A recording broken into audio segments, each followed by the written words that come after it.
जय मां विंध्यवासिनी। तो चलिए अब बात कर लेते हैं मिथुन राशि वालों के बारे में कि मिथुन राशि के नौकरी पेशा और कारोबारियों के लिए जुलाई का महीना कैसा रहने वाला है, साथ ही इन्हें अपने कामकाज में और ज्यादा लाभ पाने के लिए क्या सावधानी बरतनी चाहिए, ये जान लेते हैं। देखिए, जुलाई का महीना मिथुन राशि के जातकों के शुरुआत का ऐसा है कि आपके राशि में सूर्य और बृहस्पति की युति बनी हुई है। बृहस्पति अस्त है भाई, ये बात ध्यान रखिएगा। और आपके धन भाव में आपके राशि स्वामी बुध देव विराजमान है। आपके आजीविका का स्वामी बृहस्पति और वहाँ उपस्थित हैं शनि देव। कुल मिलाकर अगर ये ट्रांजिट देखा जाए तो जुलाई का महीना मिथुन राशि के नौकरी पेशा लोगों के लिए मिले जुले और अच्छे परिणाम की ओर संकेत कर रहा है। सबसे बड़ी बात जो प्लस पॉइंट है इस महीने आपके लिए वो ये कि आपका सेल्फ कॉन्फिडेंस, आपका अपना आत्मविश्वास बढ़ेगा और आपकी छवि कार्य क्षेत्र में मजबूत होगी। लेकिन राहु और बृहस्पति के कारण अचानक कुछ बदलाव भी आ सकते हैं। कई उलटफेर हो सकते हैं तो कभी अचानक नए अवसर भी प्राप्त हो सकते हैं। काम के सिलसिले में यात्राओं की संभावना बढ़ेगी, इससे आपके जीवन में नए बदलाव आएंगे। 28 जुलाई तक मंगल के कारण आपका उत्साह बढ़ा रहेगा। आप अपने लक्ष्य पूरे कर पाएंगे। बॉस आपके काम से प्रभावित होंगे, लेकिन सहकर्मियों के साथ कुछ मतभेद या तनाव हो सकता है। आपको संयम से काम लेना होगा ताकि विवाद बढ़े नहीं। नौकरी बदलने की सोच रहे हैं तो जुलाई का पहला भाग शुभ होगा। महीने के दूसरे भाग में पारिवारिक तनाव के कारण काम प्रभावित होगा। कुल मिलाकर नौकरी में आपका प्रदर्शन अच्छा रहेगा। एक बात आप जान लीजिए कि जो बृहस्पति अभी अस्त है आपके राशि में, ये किसी पंचांग के हिसाब से 7 जुलाई से और किसी पंचांग के हिसाब से 9 जुलाई से पूरब दिशा में उदय हो जाएगा। इससे काफ़ी कुछ हद तक आपको राहत मिलेगी। तो जुलाई का महीना मिथुन राशि के जातकों के लिए 9 जुलाई के बाद तो अच्छा होने वाला है और कारोबारियों के लिए औसत से बेहतर रह सकता है। 18 जुलाई तक मंगल के कारण आपको नए अवसर मिलेंगे, आर्थिक स्थिति सुधरेगी। लेकिन बकरी बुध कारोबार में सही फैसले लेने में मुश्किलें खड़ी कर सकता है। निवेश या नए सौदे करते समय सावधानी बरतें। रिस्क लेने से पहले पूरी जानकारी इकट्ठी कर लें। कुछ मामलों में अप्रत्याशित बदलाव या रुकावटें आ सकती हैं, लेकिन सही योजना और संयम से हर मुश्किल को दूर किया जा सकता है। कुल मिलाकर जुलाई का महीना पहला भाग कारोबारियों के लिए ठीक रहेगा। काम के प्रति समर्पित रहें, सहकर्मियों से समझदारी से बात करें, घरेलू समस्याओं को काम तक न आने दें, सेहत का भी ध्यान रखें ताकि काम में व्यर्थ की बाधाएं न आएं। आपको बताना चाहूँगा कि आप अगर पूरे महीने सुबह सुबह सूर्य को जल देने के बाद एक बार गायत्री मंत्र पढ़ लीजिए, 108 बार पढ़ लीजिए या 24 बार पढ़ लीजिए। उसके बाद ओम गंग गणपतये नमः, ये गणेश जी का मंत्र है। ओम गंग गणपतये नमः।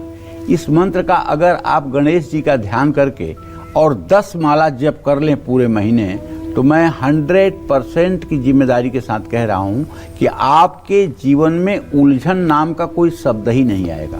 भगवान गणेश की कृपा से एकदम स्मूथ लाइफ आपकी व्यतीत होगी और ये ग्रहों का जो दुष्प्रभाव है आपको स्पर्श भी नहीं कर पाएगा। कलौ चंडी विनायक हो। इसलिए भगवान गणेश की शरण लेना, भगवान गणेश की शरणागति लेना आपके लिए बहुत ही आवश्यक है। जय मां विंध्यवासिनी।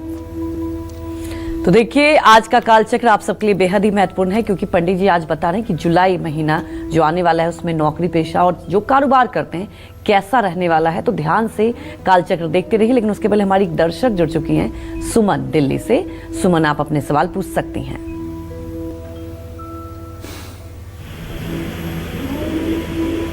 सुमन, सवाल पूछिए, पंडित जी सुन रहे हैं। पंडित जी प्रणाम। हाँ, सदा सुखी रहिए।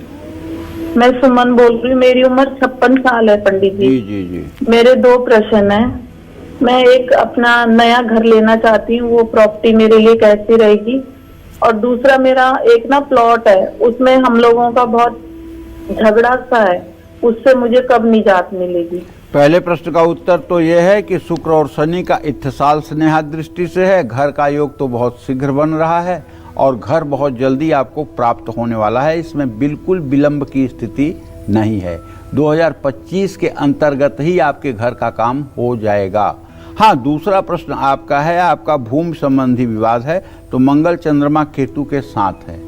अगर 28 जुलाई के बाद ठीक ढंग से प्रयास किया जाए तो घर संबंधी जो जमीन संबंधी प्लॉट संबंधी जो विवाद है उसमें भी राहत मिल सकती है। लेकिन जिसके नाम से प्लॉट हो, अगर वो नित्य हनुमान चालीसा और बजरंग बाण का पाठ करें और ये पाठ 100 दिनों तक लगातार करें और एक खैर की लकड़ी, छोटी सी खैर की लकड़ी, 4 अंगुल की खैर की लकड़ी, उसे अपनी जिस जमीन में विवाद है उस जमीन में ले जाकर मंगलवार को फेंक दें। निश्चित रूप से बहुत जल्दी मकान से संबंधित जो भी बात बिगड़ी हुई है वो बन जाएगी और आपको सफलता मिल जाएगी। जय मां विंध्यवासिनी।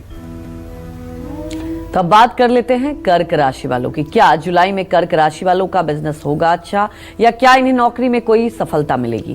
पूरे महीने कैसा रहेगा इनका कामकाज? साथ ही अपने कामकाज में तरक्की पाने के लिए कर्क राशि वालों को जुलाई में किन बातों का खास ध्यान रखना चाहिए, आइए जान लेते हैं।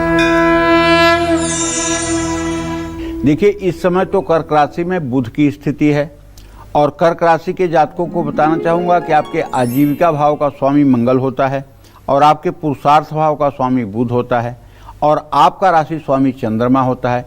तो मेरे भाई, इस समय मंगल आपका द्वितीय भाव में केतु के साथ गोचर कर रहा है।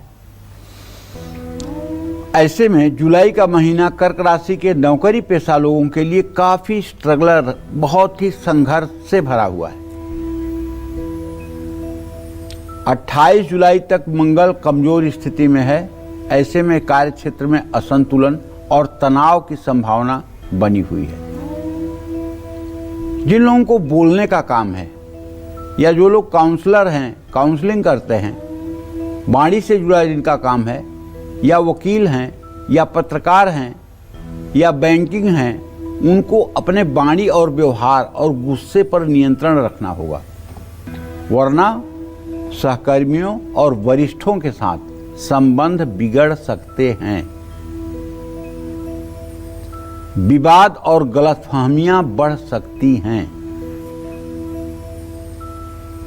और बुध शत्रुगृही होने के नाते इसकी ये अच्छी स्थिति ना होने से फैसले लेने में भी गलती हो सकती है। आप एक पक्ष को लेकर के फैसला लेंगे जिसमें दिक्कत हो सकती है और ये फैसला लेने की गलती आपके जल्दबाजी के कारण होगी। 28 जुलाई के बाद नौकरी में सुधार आने की संभावना है। नौकरी बदलनी है तो जुलाई के आखिरी हफ्ते में आप कोशिश करें या अगस्त के पहले हफ्ते में कोशिश करें। जुलाई का महीना कर्क राशि के जातकों के लिए, कारोबारियों के लिए मुश्किलों से भरा हो सकता है। बुध के कमजोर होने से इस महीने बड़े फैसले लेने होंगे क्योंकि आपका मंगल अंगारक योग में है। मंगल और केतु की युति के कारण विवाद और मनमुटाव दोनों हो सकते हैं। तो जुलाई के पहले हिस्से में जोखिम लेने से बचें और योजना बनाकर काम करें। मंगल के तीसरे भाव में जाने के बाद महीने के अंत तक कारोबार में गति और बाधाओं में कमी आएगी। कुल मिलाकर जुलाई महीने में कर्क राशि वालों को सहकर्मियों और साझेदारों के साथ अच्छे संबंध बनाकर रखने चाहिए।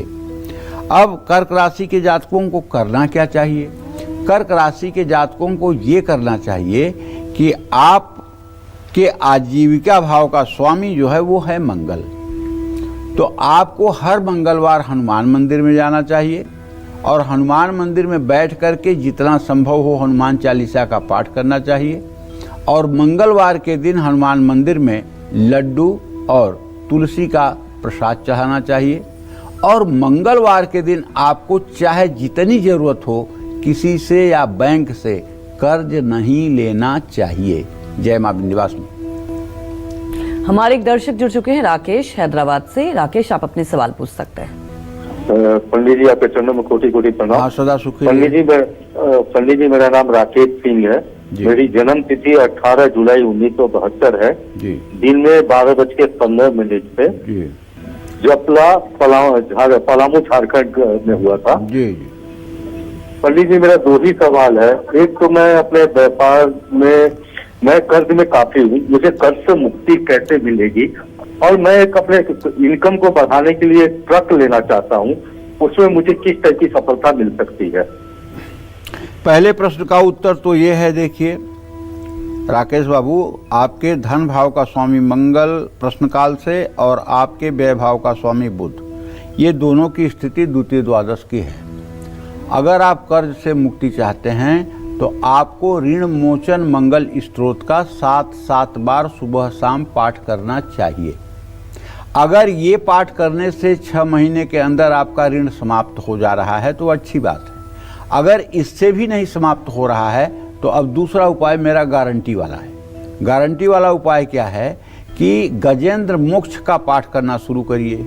लेकिन गजेंद्र मोक्ष का पाठ करते समय आपके मन में इतना दुख होना चाहिए कि हे भगवान, आपने ये कैसे मुझे कर्ज में डाल दिया है।